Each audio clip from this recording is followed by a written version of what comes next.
Welcome to the Inclusion Think Tank podcast presented by New Jersey Coalition for Inclusive Education, NJCIE. As the name suggests, this podcast will discuss inclusive education and, most importantly, why it works. On this episode, I welcome my guest, Steven Palivoda. Steven is a photographer and self-advocate. He is currently employed as an administrative assistant for a nonprofit organization that works with individuals who have disabilities. During our conversation, we share the importance of self-advocacy as it relates to inclusive education.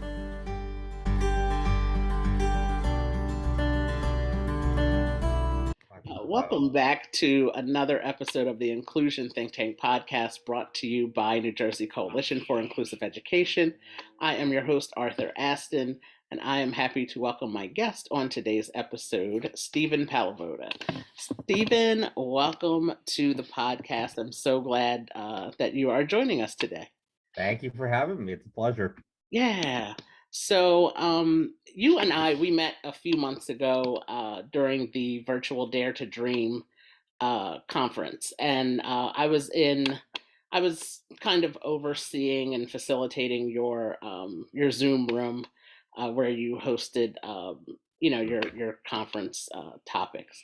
So, and the Dare to Dream conference, it was my first time attending the conference, and I found it to be very, just a great experience. And you got a lot of comments and reading all the comments when you were doing your presentation, and everybody really enjoyed enjoyed what your topic was. So I'm really happy to be with you again virtually and to have you back on or to have you as a guest on the podcast. Happy to be here. Happy to be here for sure. So if you could, can you share with us a little bit about yourself, who you are, and share with us what your disability is? Sure. So my background, I've changed jobs a lot over the years. I've been in teaching, been a long-term substitute. I was a paraprofessional, which for those who don't know is a teacher's aide, where you shadow a student and you follow them around, helping them with their assignments if need be. I've also worked in different office settings now, and currently I'm an administrative assistant for a nonprofit organization that actually works with people who have disabilities, and it's really fascinating. So I don't really work with them. I work with the managers, and I work with my director and everyone else around me. So, but it's definitely a battle, it's a learning experience for sure. Every job you have has its perks, has its ups and downs. And photography really just is my passion. It's what drives me to keep going. Art is where my foundation is. So like on gorgeous days like this, if it's not howling winds, I'm usually outside taking pictures if it's not, if I'm not working and whatnot. So that being said, that's kind of really how I use my time, like when I have downtime. My disability. So it's classified as just a typical specific learning disability. Mine specifically was in reading comprehension, I think, with some other issues I can't recall. But reading comprehension was definitely my weakest one. And I remembered like I could literally like read like a chapter in a book, but then get quizzed on it, and I would fail a reading quiz because I knew I couldn't remember anything. So like I had to work on different strategies on how to actually go about doing that.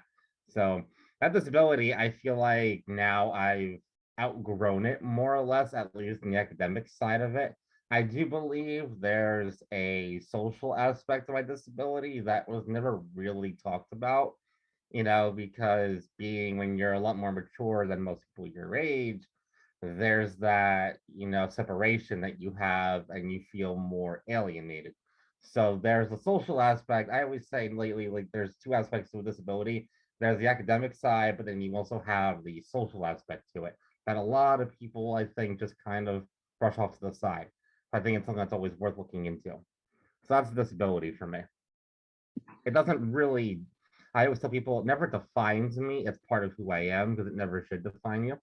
That is so great. I love that you brought up your photography because I remember you mentioned that, and then you invited everybody to follow you on social media. And I've had some followings, not a lot, but some, so I was thankful. Yeah, and I followed you during that time. I appreciate that. Yeah, I always say, I wish that I had some kind of, artistic talent like drawing or, having an eye for photography and things like that. I love, like you mentioned, I love being outside as well. I was actually outside today and it was quite windy outside, but I love being outside in nature and living in Jersey. You get to go to the beach and things like that. And It is then, the best, right? yeah, Can't and then there's complain. the nature, the forest, and the being out in the pine barrens and things like that. So there's a Mm. lot of things to see and photograph. So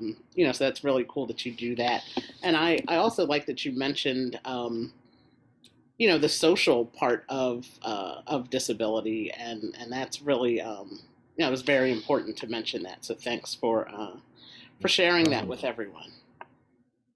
So, as I mentioned, you and I, we did meet during the Dare to Dream conference sometime last year. We were discussing this before we started recording, and we think it was in October, but it's hard to remember what day or month it is now. So, of but the Dare to Dream student leadership conferences are it's a conference that highlights the importance of student self advocacy and leadership. And as I mentioned, you hosted a presentation, and one of those presentations was titled Rooted in Inspiration, where you shared things, why it's important to be inspired and what inspires you and how that pushes you forward and led you to where you are today. Can you give us two things or two people that inspire you and course. why? So I think this one's a no-brainer when I say this. Photography is definitely my biggest inspiration. It's like it's my favorite, literally it's what gets me going every day. The fact that I know at any point when I'm not working that I can go out and take photos when the weather is really good and comfortable, it's wonderful, like I've been able to see so many different places. Even what was it? I think like in the past 2 years, I've taken almost 20,000 pictures, which is pretty monumental. Most people don't even get that in a lifetime. So, and I've accomplished that in about 2 years. So it's pretty incredible when you have that kind of passion and nothing will stop you. To give an idea of how passionate I am, I once did a trip from New Hope, Pennsylvania, all the way to Hoboken in one day, and I went and stopped for lunch in between. I was pretty exhausted, but that was one of the best trips I ever did because I got probably about 300 pictures that day, and I was very exhausted when I got home, but it was the best kind of exhaustion I could have asked for. It's a type you want to have, I'll put it that way, because you feel accomplished, you feel good. You're tired from something you enjoy doing. You're not tired because you were stressed. If anything, it's a good kind of stress because you're working a different part of your mind, like that's the creative side of me. So that's definitely photography is like my biggest thing. I've been doing this really passionately since I was 9, but like professionally since past like maybe 3 years. And I have had clients for photo shoots too, so it's been a lot of fun in that respect. That's one thing. Trying to think. The other thing that inspires me, it's either that or people. I'd say more so people in terms of my friends. They're definitely like also a huge core of who I am because really, if I'm having a bad day, I know who my go-to people are. I know who I can pretty much always hang out with like every week if I want, or like it's nice when people reach out to me to want to hang out and do things. And it's all about going the extra mile for people, and it's all about like everyone else reciprocating because otherwise friendship is like a two-way street. You can't just have one person pulling all the weight. If it's only one person, that's what we don't call that a friendship. It's just a one-way street and it goes nowhere. It just passes right by you. So it needs to be a nice you need to have fluidity going on there. So I'd say it's between photography and friendship, like those two go hand in hand for me. I will say sometimes friends don't always care for when I do my art because I stop at every little thing and I take pictures of. So I always tell people if I bring my camera, be forewarned, you're actually going to stop a lot along the way. So if that's not your thing, don't tag along. So I try to keep a good balance, like that's where my inspiration comes from. Either it's from the world of art, and even though photography is my core, like architecture definitely ties into that too. I love everything that you said with the friends. I can very definitely relate to that. Friends, I always say my friends inspire me. Uh, so I really love that. And just that you found such passion in photography. And I definitely believe that things like that with art and photography, writing, or singing, Mm. or writing music, or playing music, I think it can all be very healing and therapeutic for I was people. just gonna say therapeutic. Yeah, that's a huge part of it. It's because you get to see you so much of it. It's like you feel free. Yep, It's a sense of freedom, like you're breaking away from everything in the world, and you're able to do what you like or love, exactly. really. So part of your presentation during the conference, we talked about a lot of different things, and people asked a lot of questions. And one of the things I wanted you to touch on during this conversation is, what advice can you offer for those in high school who are preparing either to go to college or into the workforce? What advice can you offer them on how they can be their own self advocates and proactive to assure that they receive the services that they're entitled to having? Sure. Oh, this is a big topic for me. Mhm. So being your own advocate, like that is advice in itself. Really just being able to push yourself. No, I think I said this in the conference too, and I've said it in years past. No one, I think I have, no one can want something more than you do. You have to really want that. If you don't want it, no one's going to tell you, oh, let me help you. If you're waiting for that silver spoon, chances are probably already missed it out days before. There's no sense in waiting for it. You just got to go for it. No one's going to tell you get on that train. You're going to have to do it. So, and you got to utilize your resources, even if you're in high school. I get it. You have your IEP team now, and that's great, but you have that power to still take charge of what classes you can take. You shouldn't ever let a counselor tell you, oh, well, you haven't taken any advanced classes, so you're probably not ready for this. It's like I had that happen with a guidance counselor where, of course, I respect who will remain nameless.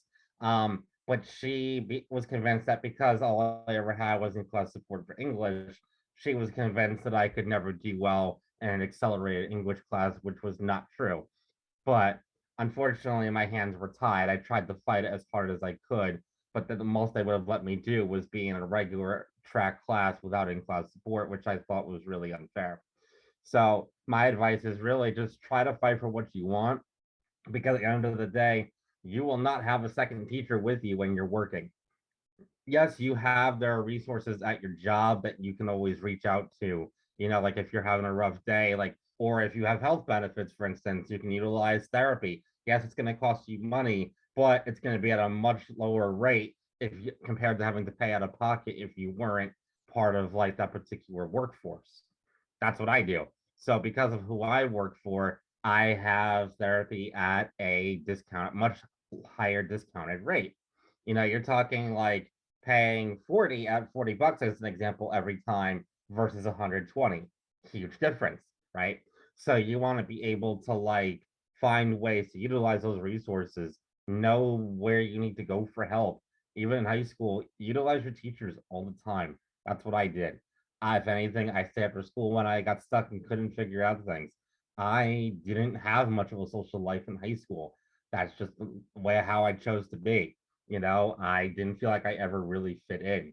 So for me, utilizing my teachers was really my only outlet. So for me, that was the biggest help I could have asked for. If college is your route, then here's this advice. When it comes to college, you want to find out if your college university has a specific program for people with disabilities, right? Some universities will have it where it's much more generic and they just have disability services. Middlesex County College, unfortunately, it's no longer, but the college used to have a program called Project Connections, which was a fantastic program. It was known nationally at one point for being one of the better programs in the country. And it was very selective. Only about maybe like 120 students got in every year, but it was a very focused program where like you could actually go through these different classes. They would basically give you like that helping hand that you needed to succeed. They basically gave you the tools that you needed. I'm sure there are programs that are still out there, but even though it's not called that particular name, there are programs that exist, and you have to figure out if they are out there. Disability services is wonderful, but remember, that's more generic, and chances are, if you're not going to speak up, you might never get the accommodations you need. And if you do need them, you need to be the one, and no one's going to tell you when to do it, if ever. You have to have the courage and build it up to go up to the professor pretty much in that first week or first day and say, hey, like, and wait till after the class is over and say, hey, like, this is who I am. I'm in your class, got it.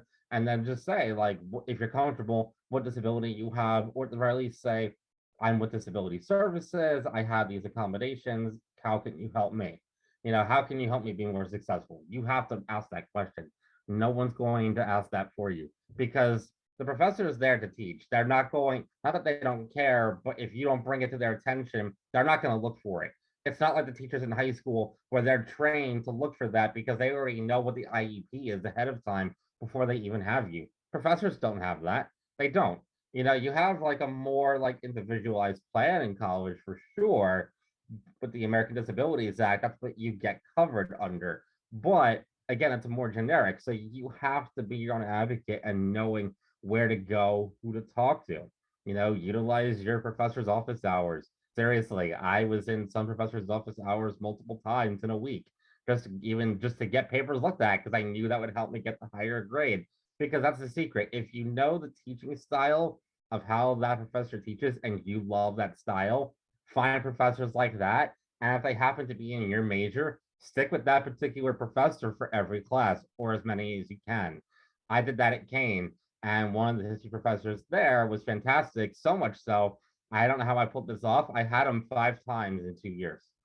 And yeah, it was intense, but I loved his style so much because his style matched my learning abilities. That's what you need to know too. Know how you learn and know like what your strengths are, but also know what your limitations are. Your limitations shouldn't be defined, shouldn't be like hurting you like academically, but you need to know how far like to go so that you're not going to be putting yourself in a situation where you're going to be stressed out. That's what the accommodations are for, like extended time, like wherever you take it for a test. Maybe it's a typing test if you know you have terrible handwriting and you don't want your professor trying to struggle to read what you write. So things like that, like they used to call it books on tape. It's really like a digital reader nowadays, or like you have it like on a flash drive, and you can also hear the recordings back. It's just a matter of utilizing your resources, knowing who to go to and when, because that's really what got me where I needed to be. Even they even have counseling services for free at the colleges, universities. A lot of people don't utilize those resources. It's the best part is even they don't tell you this really too often, but the secret is for the most part, at least at Middlesex County College is the case. I'm certain this is true for all places. Even after you graduate, you can pretty much go back whenever you want. Like you can go back as an alumni and it will never be a problem. I've done it a few times. It's nice, because it shows that like you have that deeper connection with who you were there for. But the reality is you have to be willing to accept of what your limitations are, but knowing how to work those. Even when I had a reading lab, it's probably where I tackled my disability the hardest for reading comprehension. I went to reading lab sessions after the classes were over many times until I got it drilled into my head on how to read better. And because I used to hate reading as a kid for the longest time. And it took me over a year to read a book, even. Now I can literally read a book and know how to read better as well. So I can actually enjoy it and actually remember it more. So, like, the skills do work. You just have to be able to apply yourself. So, it's knowing what your resources are, knowing the knowledge, but also applying yourself. Knowledge doesn't help. And, knowledge is to me, there's that old saying where people say knowledge is power. I don't think so because it's how you apply yourself and what you do with that knowledge. If you're just given that knowledge, that's great, but what are you going to do with it? I love so much of what you said. Thank you. I think it's really important that self advocacy is just so important. As you said, nobody will want it more than you, or should want it more than you. Hmm. And you have to. It's important to speak up for yourself, and also to be aware of the resources that do exist, like the student disability services at college campuses. They have programs like that on most, if not all, college campuses, and they are there to help. And you, as you said, you can't expect the professor to know every single thing about every student. So you have to go to them and, like you said, utilize their office hours and spend time talking to them and let them know what your strengths are, what your limitations are. I think that's so important to mention the limitations, and what how you both can work together to make sure that you are successful, because Hmm. they do the professors, they do want to help, and at the same time, you as your own self advocate have to let them know how they can help, and what is most helpful, because they won't know unless if you share it with them. So it's I appreciate you everything that you've said during this conversation, and I'm very excited again and happy that you have joined me for this episode, and Absolutely. shared your perspective and your experience of of things that inspire you, and how you were able to be your own self advocate through your academic career, and it has led you to doing great things in your life. So, Stephen, I appreciate you for taking the time out this evening to join me. Anytime. My pleasure. Yeah, so I appreciate you doing this for me. So thank you, and I will be in touch with you soon. Sounds good. Thanks so much for having me. Thank you for listening to this episode of the Inclusion Think Tank podcast. This podcast is brought to you by New Jersey Coalition for Inclusive Education.